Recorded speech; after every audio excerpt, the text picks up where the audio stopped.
निश्चित तौर पर आज का ही दिन है और फिर अगले ही दिन परिणाम भी आ जाएंगे और इसीलिए उत्साह भी उतना ही देखने को मिल रहा है और बहुत सारे ऐसे चेहरे होते हैं जो सुबह सुबह मतदान करने पहुंचते हैं। मैं मुंबई के पहाड़ी गोरेगांव इलाके में हूं और यहां पर देखिए कुछ समय पहले आपने तस्वीर दिखाई अक्षय कुमार की, जो कि फिटनेस के लिए जाने जाते हैं। वो सबसे पहले उन्होंने आज मतदान का काम किया और आपने फिर मोहन भागवत की तस्वीर दिखाई। और मैं जिस जगह पर मौजूद हूँ ये गोरेगांव पूर्व पहाड़ी का इलाका है, बीएमसी स्कूल है।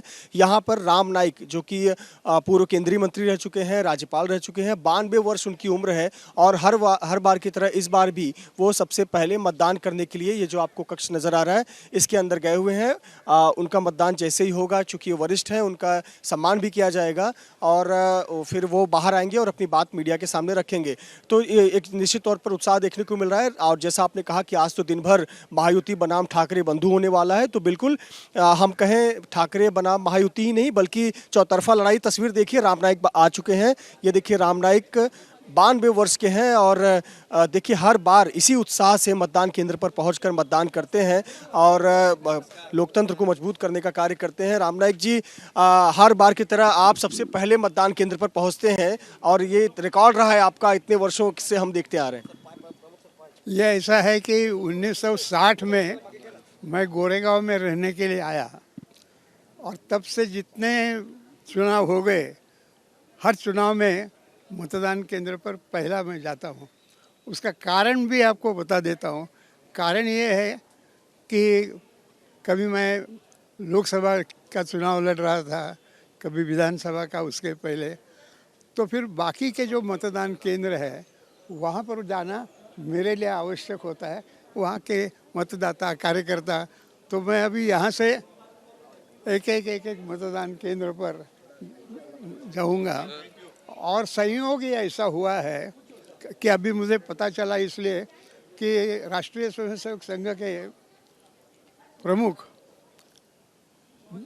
मोहनराव भागवत वो भी अभी पहले मतदाता करके वहाँ गए हैं और मैं भी पहला मतदाता करके यहाँ पर आया। इतने वरिष्ठ हैं, बुजुर्ग हैं, आप युवाओं को क्या कहेंगे जो अब तक मुंबई में सोकर भी नहीं उठे हैं? नहीं, देखो मेरी उम्र 92 और मेरा ये है, और लोगों को हम कहते रहते हैं कि भाई जल्दी जाना, लेकिन आज का दिन छुट्टी का दिन भी लोग मानते हैं और आएंगे धीरे अपने अपने सुविधा के अनुसार। वातावरण आहे, सकाळ सकाळी मतदान करायला आज आपण आलेला आहात, काय सांगताय?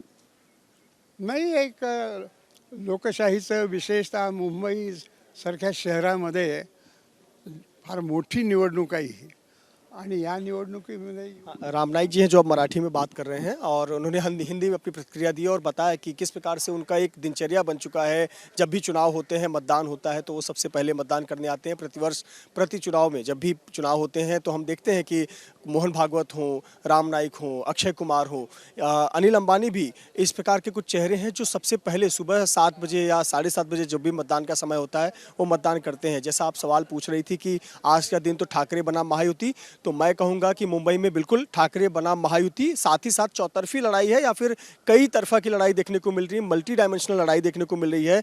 कई छोटी पार्टियां भी फैक्टर में है, लड़ाई में है। समाजवादी पार्टी कई क्षेत्रों में मजबूत है, एनसीपी अजीत पवार गुट गठबंधन में नहीं है लेकिन वो कई क्षेत्रों में लड़ रही है। इसके अलावा एमआईएम पार्टी कई जगह पर चुनाव लड़ रही है। निश्चित तौर पर गठबंधन हुआ है लेकिन चौतरफी लड़ाई देखने को मिल रही है। पूर्व केंद्रीय मंत्री, भाजपा के वरिष्ठ नेता, पूर्व राज्यपाल राम नाईक जी जो हर चुनाव में सबसे पहले आकर मतदान करते हैं, पहाड़ी गोरेगांव इलाके में उन्होंने अपने मताधिकार का प्रयोग किया। सर, हर बार आप सबसे पहले आते हैं, मतदान करते हैं, क्या कहना चाहेंगे आज के लिए? मतदान ज़्यादा से ज़्यादा हो, क्या अपील करना चाहेंगे? नहीं, कल तक जितना कहना है मतदाताओं को अलग अलग माध्यम से, एक माध्यम तो मैंने सब मेरे ओर से भी चिट्ठियाँ भेजी है सभी मतदाताओं को, तो मतदान करें, जल्दी करें और गड़बड़ कहाँ न हो, इस प्रकार से मैं भी चाहता हूँ कि यहाँ की जो यंत्रणा है वो काम कर रही है। लेकिन मुझे ही जो पहले रूम नंबर बताया था उसमें मेरा नाम नहीं, तो बाजू के रूम में था, तो चाहता हूँ कि ठीक प्रकार से हो और मैं यहाँ से जाऊँगा बाकी के अन्य मतदान केंद्र है, क्योंकि सभी जगहों पर मैं कभी ना कभी लोगों का प्रतिनिधि रहा हूँ। 1960 से जितने चुनाव आए वो सभी चुनाव में पहले जाकर मैंने मतदान किया है। 92 वर्ष के हैं आप, लेकिन आपकी ऊर्जा एकदम युवाओं जैसी है। युवाओं को क्या अपील करना चाहेंगे जो अभी भी सुबह जिनकी नहीं हुई है? नहीं, मुझे ऐसा लगता है कि सब जागरूक हुए हैं। अब मतदान करना यह मैं मानता हूँ कि लोगों को मालूम अच्छे प्रकार से हुए हैं, और मुझे लगता है कि शायद मैं इसलिए कहा कि सबसे ज़्यादा मतदान इस चुनाव में होगा, ऐसा मुझे लगता है। देखेंगे किस प्रकार से होता है। बहुत बहुत धन्यवाद हमसे बात करने के लिए। राम नाईक, जिन्होंने कहा कि हर बार की तरह हर चुनाव में वो सबसे पहले आकर मतदान करते हैं, इस बार भी उन्होंने अपने मताधिकार का प्रयोग किया और लोकतंत्र को मजबूती देने की बात कही। कैमरामैन धर्मेंद्र पांडे के साथ मृत्युंजय सिंह, एबीपी न्यूज़, मुंबई।